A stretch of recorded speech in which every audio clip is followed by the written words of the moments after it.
I have Baptiste de Franssu with me, President of IFM and CEO of Invesco, and Baptiste, you're on a flying visit, I think, here for just a day. You gave us a really interesting talk on the update on UCIT and the AIFM directive. And I understood from your speech that you thought it was a good thing that the AIFM directive had been introduced, and that you thought UCITS would start to move back to that infrastructure. Is that the case? Do you think it would be good for UCITS? Or? I fundamentally believe it's going to be good for UCITS, first and foremost because it's going to clarify a number of issues that people had, and notably hedge fund manager, given the uncertainty that existed around the non-UCITS area, and that ultimately was one of the reasons why so many of them went into UCITS and started to use UCITS, predominantly to get access to the passport and therefore freely circulate their product around Europe. Now that the Alternative Investment Fund Management Directive will provide them with that passport, and they will have less stringent investment rules in AIFMD versus UCITS, there is no reason why most of those players are not going to go back, or I should say go to the Alternative Investment Fund Management Directive box, and therefore leave the UCITS environment in the next, I would say in the next 2 to 3 years, knowing that the Alternative Investment Fund Management Directive will effectively really start being implemented early next year. Right, okay, that's quite interesting. So coming back to Asia and the use of UCITS in Asia, do you think that complex UCITS instruments are one of the reasons why the Asian regulators are hardening their stance, putting further scrutiny on UCITS products and also non-UCITS products?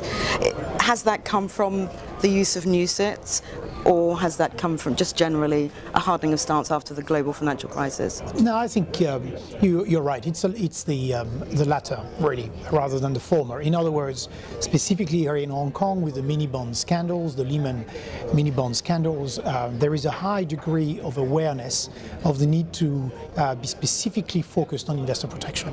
By the way, this is not just here in Hong Kong, it's across the world. It is certainly in the US, but it is also very much the case in Europe, and the new MiFID directive and the PRIP directive are indeed going to be addressing that aspect. So I think it is part of an overall attitude which is good for investors, which is good for the long-term success of the business, and incidentally there has been a focus on some of the more sophisticated UCITS. But I'd like to remind you of something which I think is very important.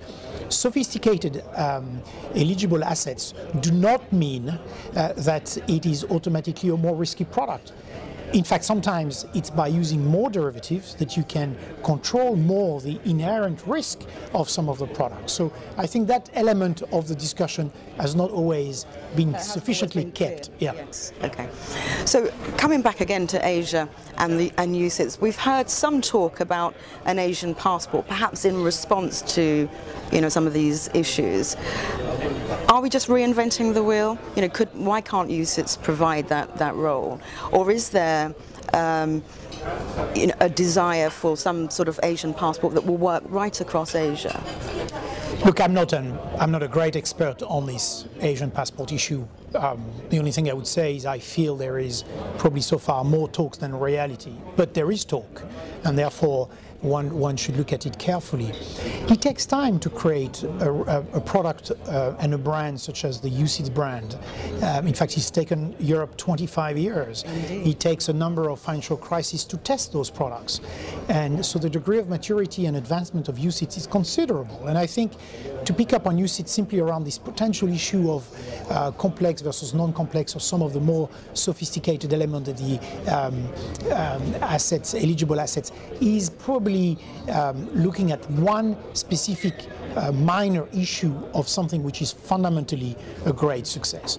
And I also believe that this issue of complex and non-complex should be addressed through looking at distribution mechanism rather than product regulation, which again has proven to be extremely reliable over the last few years. So I think ultimately what will happen, or I hope what will happen, is here, as much as in Europe, and potentially also in the US, more focus is going to happen on the distribution mechanism. How do we go about selling those products versus the rules of those products, which again, as far as UCITs are concerned, are proven to be a great success. Excellent. Thank you very much, Jean-Baptiste. Thank you.